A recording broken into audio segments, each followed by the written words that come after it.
Hi all, this is a review of a couple of trades I did on the 10th of October 2018. First one is CAD Yen, and in this one I was looking for a sell because I saw on the 1 hour that price was ranging in this area, and the move up was very weak compared to moves down, and low volume on the move up as well. And then price was hanging about near the resistance area of this range, and I looked on the 15 minutes to see the details of this resistance area, and I saw, yes, indeed it is ranging very nicely, and I thought this would go down to at least this area and potentially more. So I got in on the sell right there, and I got in. My reasoning for getting in was at that point was let's see. The reason for getting in at that point was I saw this sort of action happening over here. Price went up, came down, went up, came down, forming another little range on the 3 minutes, and I wanted to get in just this point. When I saw this candle start to come down, showing rejection from this range, that's when I hit it. Stops above the range, and I sat through this pullback, partly because I was not watching it as closely during this time, and then price started coming back up, and I thought, oh, this looks like it may be, especially since this was a strong buyer's move, I thought price action wise this looks like a breakout of the range happening. And indeed, this was a breakout of the range. So I got out over here, which I think was an okay decision. I actually think that was an okay decision. Of course, I could have gotten out more quickly, somewhere around here, if I knew that this was not working. But that would have been too soon if I still wanted to give the trade some chance. So I got out over there instead. But by getting out in this position, what I am saying is I need to have a good re-entry. And by getting out in this position, I'm expressing doubt about my overall read, and I'm acknowledging that price can actually beat this seller over here, and take my stop loss potentially. So to manage that risk is the reason I got out, because I saw a clear breakout of this 3-minute range. So I think it was a good read, and the decision, whether it was a good decision, I'm a bit unsure. I think the decision makes sense from a read perspective, but from the overall thesis perspective, that this is a sell, the overall idea that this is indeed a sell, I'm not sure if it makes sense from that perspective, because if I look at it from this view, this is a weaker move by the buyers, and these weaker moves, I have noticed that they are prone to spikes, just to grab some extra liquidity at the top of the buyer's area, at the top of the seller's area. So this is not a new thing for me, but I was a bit blinded by that. My stop, if my stop was a little bit higher to account for even I may have been able to just hold on for longer. But my stop was there, so I'm thinking how else I could have played this. If I'd kept my stop over there, I could have converted my actual stop loss to a hedge trade, so that when my hedge trade gets hit and it proves itself to just be a spike, I can easily get back in. So that is something I considered about how I could have managed this. Of course, lately on this trade and also the next trade and also a few trades before yesterday, all of the trades that ended up with just a smaller profit and even ended up with a small loss, all of the trades there would have been perfect winners if only I had kept my initial stop loss intact and my initial invalidation point intact. So I have this great problem about how I'm managing the pullbacks, and my management of the pullbacks is costing me a lot of profits. So it's quite a frustrating thing for me lately as I try and figure out this trade management approach that best suits my risk style. So anyway, I got out over there, and then once I got out and I saw this strong candle come down, I was feeling a bit disappointed about getting out at that place, because I knew I need to give the trade more room and probably have my initial stop loss intact based on previous trades. That's what has seemed to work, because my read has been good for the entries and everything. So the trades usually do perform. So due to all of those doubts, I looked to get back in. And I got back in right there, which is just a terrible way to get back in, because if I look at it from this perspective, just from this perspective, on the 3 minutes, this is just a test of this breakout.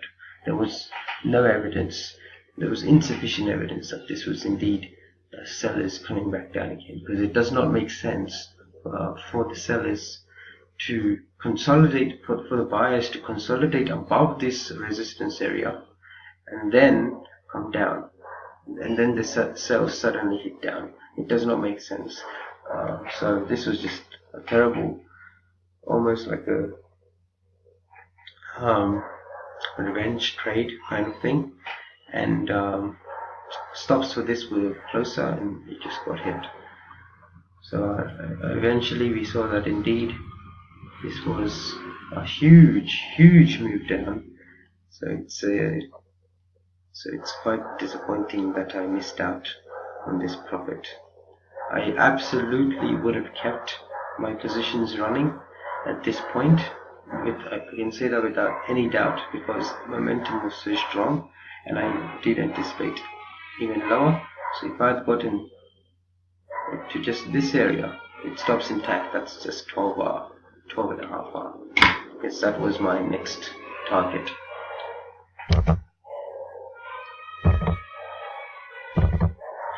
Anyway, next trade was Aussie New Zealand, and again, unfortunately, this has the same story. So I looked at this trade, and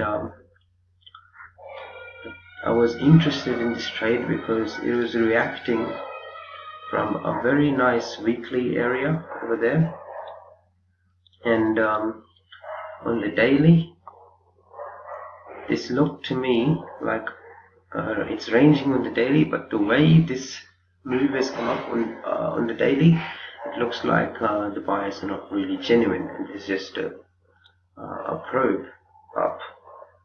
So I was looking to take this trade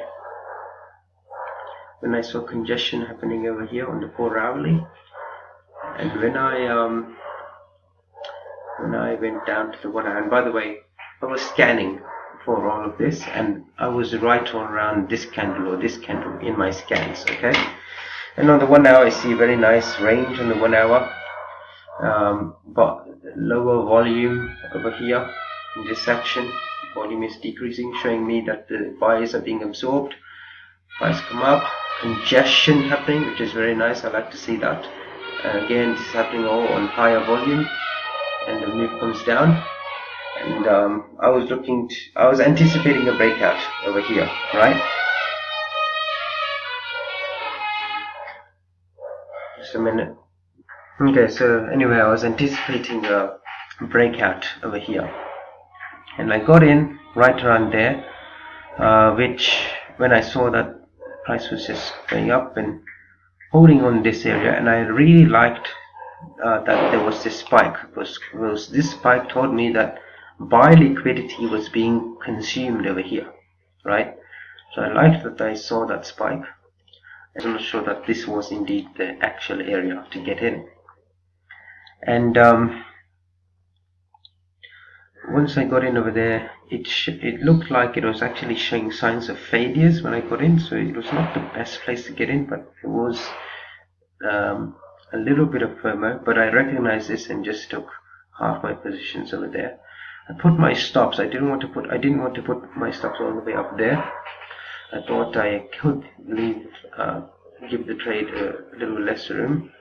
So I put my stops over here, above this key seller over here, which started this congestion, this small congestion, and then started to make its way down. Now, I put the remaining positions over here with the same stop loss, because I thought, okay, once this buyer had come up, so once this buyer has come up, this buyer is not really performing very strongly. So I thought this may be the point where the sellers start to kick back in. So I put the remaining half of my positions there. Saw congestion happening, which is very nice to see, and then the sales come down. But then the buyers came back up very strongly, and when the sales had come down, I put my stop loss down over here, and I got taken out. So I got taken out and then went to sleep, and then I saw later that this morning that it just needed to do a bit more building up of positions at a little bit of a higher price before it just started to come down. So this is, I think, like the sixth this is like the sixth trade in a row where it has performed. But no, that's not the trade. Yeah, I think this is the sixth trade in a row where it has performed extremely well. But I was taken out due to scratching the trade before my initial stop loss, before the initial invalidation point has gotten hit. And this is also the common theme for last few trades, because on the one hand I know I need to be managing risk and changing my opinion if I think it's not performing, and I should be looking to get back in. But on the other hand, I have my invalidation area at a particular spot for a reason. Now, my plan for the next few trades, I'm just looking at my amended trading plan now. My plan for the next few trades, it says, allow for relevant tests to happen and give the initial trade invalidation point some room, give weight to that. So next few trades, my goal is to just see how I do when keeping the invalidation point over here intact, because it is generally well considered for me and my read is generally good, so hopefully I'll be making more profits with that. But yes, yesterday was a disappointing day with these two small losses that added up instead of two very nice big wins. Okay, so that's all. Thanks. Any comments and questions are very much welcome.